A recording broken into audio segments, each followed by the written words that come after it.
Ang paghabi at paghahabi ay mga kinagigiliwang gawain ng mga Aita. Ang pagsisiklat ng nigo o winnowing basket at paghahabol ng duyan mula sa ibla ng abaka at ratan ay kabilang sa mga kinasanayang gawain ng mga Aita. Saang bansa nagmula ang duyan? Base sa pananaliksik, ang duyan ay nagmula sa kultura ng Taino, na ngayon ay ang Cuba, Jamaica, Haiti, at ang Dominican Republic at Puerto Rico, na salitang Arawakan na nangangahulugang fishnet sa Central America. Sa halos 1,000 taon na ang nakalipas sa sibilisasyon ng mga Mayan.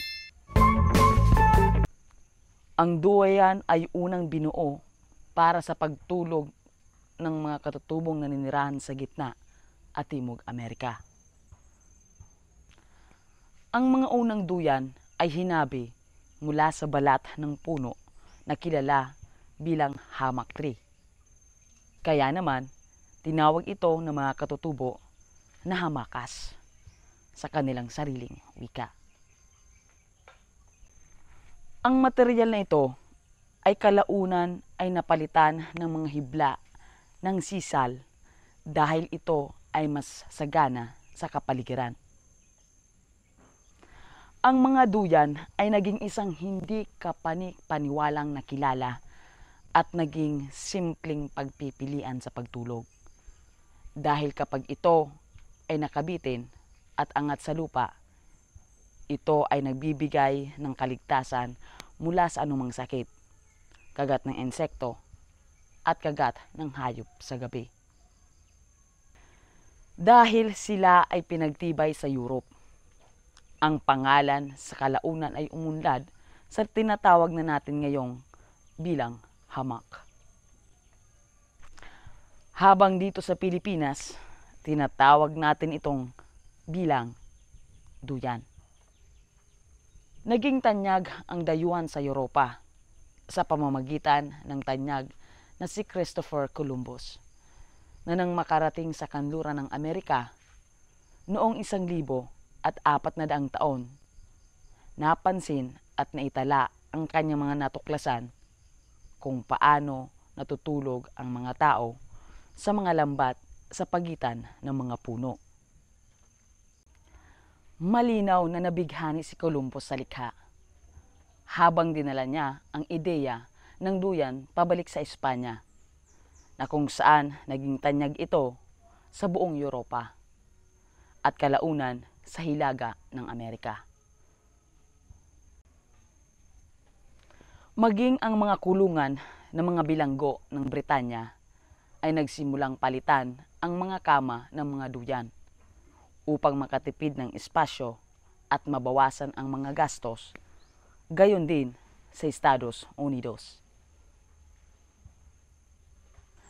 Ang duyan ay kalaunan pinagtibay ng mga magsasaka bilang isang murang pagpipilian sa pagtulog. Samantalang, ang mayayamang pamilya para sa paglilibang. Kahit na ang mga mandadaragat sa buong mundo ay pinagtibay ang paggamit ng mga duyan para sa pagtulog sa kubyerta. Dahil hindi lamang ito nakakatipid ng espasyo, kundi pati na rin dahil ang mga duyan ay gumagalaw ng magkakasabay sa paggalaw ng barko. Nababawasan ang panganib ng mga mandaragat na ihagi sa sahig kapag maalon ang tubig. Gayon din, noong una at pangalawang digmaan ng pangdaigdig, at dito sa mga nakaraang digmaan, dito sa Asya, gamit ang duyan ng mga katutubong mga hukbong dagat. Sang-ayon ang lahat na ang duyan ay mahusay para sa pagpapahinga at talagang ganap para sa camping. Dahil ito ay hindi kapani-paniwalang kapag naibitay ng tama. Maginhawang tulugang na nararamdaman ng ating katawan. Dahil ito ay dahan-dahan ang indayog ng habang tayo ay natutulog. Pinagbubuti nito ang ating pagtulog at nagigising na nakakaramdam ng pahinga. Ito ay magaan at maaaring dalhin sa iba't ibang lugar, mabilis at madaling iayos. Isabit lamang sa dalawang matatag na haligi o puno na hindi tumatagal ng ilang minuto sa pagtindi, gayon din sa pagtiklop. Ito ay madaling dalhin dahil ito ay magaan. Ang pagtulog sa labas sa duyan ay nararamdaman natin ang kagandahan at kahulugan ng kalikasan. Ang huling tingin bago pipikit ang ating mga matang nakatingin sa magagandang tanawin, kabilang ang mga bituin at buwan. Ganon din ang musika nagmula sa iba't ibang huni ng mga ibon.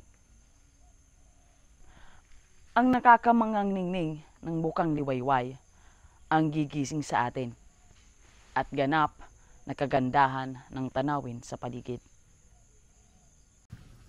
Nagsisilbi ang duyan sa maraming paraan.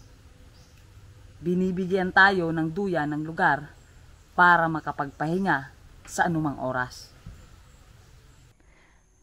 Pati na rin bilang higaan para sa gabi o bilang isang sapat na upuan. At maaari itong magamit sa baybayin, parke o kahit na isabit ito sa malimlim sa likod ng bahay. Gayunpaman, ito ay mas abot kaya. Kung nakararanas tayo ng mga problema sa pagtulog o paggising na may paninigas at pananakit ng likod o mga paa, ang pinakamagandang gawin ay humiga, magpahinga at tumambay sa duyan. Aakalain kaya natin ang duyan sa kalawakan? Oo, noong dekada ng 1960 sa panahon ng paggalugad sa kalawakan, alam ba natin na noong lumapag ang Apollo, ika-11 sa buwan, noon sila ay lumakbay upang tuklasin ang ibabaw ng buwan, noong 1969, ang mga astronaut na sina Neil Armstrong at Buzz Aldrin sa kanilang pagbalik sa cabin ay nahirapang makatulog sa sahig at takip ng makina. Naisip ng mga National Aeronautics and Space Administration o NASA kung gaano kahalaga ang maginhawang tulugan sa mga astronauts. At ang kasagutan ay ang duyan pangbuwan. Anong mga kultura ang natutulog sa mga duyan? Ang Gitna at Timog Amerika, kabilang ang Pilipinas, ay may milyong-milyong gumagamit ng duyan. Ganon din sa mga sanggol. Ang duyan ay ang pinakamabisang pampatulog sa mga sanggol. Ito ay dahil sa damdamin ng mga sanggol, ang banayad ng dayog ay nakakapawili. At kanilang pakiramdam ay katulad ng galaw noong sila ay nasa loob pa ng sinapupunan. At ito ay nagbibigay sa kanila ng mga maaliwalas na kalagayan. Ngayon, alamin natin kay May Diling kung paano nila ginagawa ang isang matibay na duyan buhat sa ibla ng abaka. May Diling, kailan ka nagsimula ng paggagawa ng duyan? Nagpuon ako kay ni paggibon ng duyan sa pakaagom sa kuya. Tapig tukdoan ako. Kaya ako nakanood.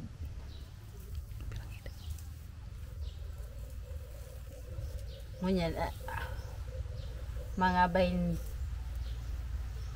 na ang edad ko ka ito pag adal ko ka ining paggibundoyan. Sino po sa inyo ang nagturo na gumawa ng duyan? Nakanood ako paggibon ng duyan duman sa panugangan ko. Sa paragibo ito, pigtutukdoan niya ako paggibo kaya ako nakanood. Pigpatikis mo na ining bandala, pig-araw kayan, pigtikis mo yung saro-araw kaan. Pag natikis na, sa kami na pig sa lapid, mi kapig mi sa bidis ni araw kayo na maano mi pat natikis.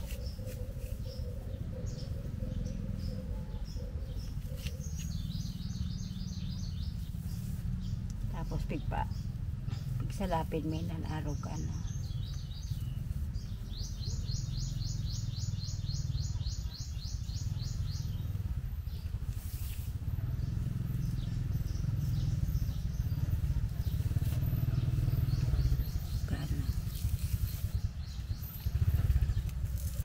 Ano-ano po ba yung mga ginagamit sa paggawa nito?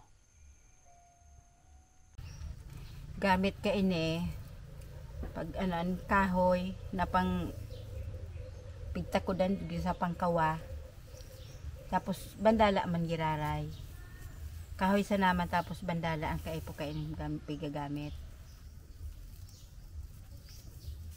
Itong sa pirino ang pagkahagot, so pig-apod na tapos sa igwangon niya ning pahuros igwan tapos ang pigagamit mi an tapos saralit ang kuyang ka ang bandala pirino haro ka ini ang pahuros darakula inang apod na tapos pirino siya.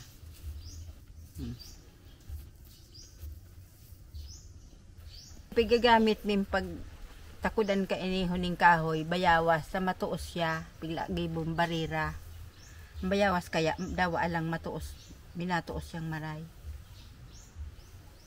Ang susunod nating tatalakayin ay ating aalamin ang buhay ni Pa Efren bilang isang mangungupras dito sa amin sa Bundok Isarog. Maraming salamat po.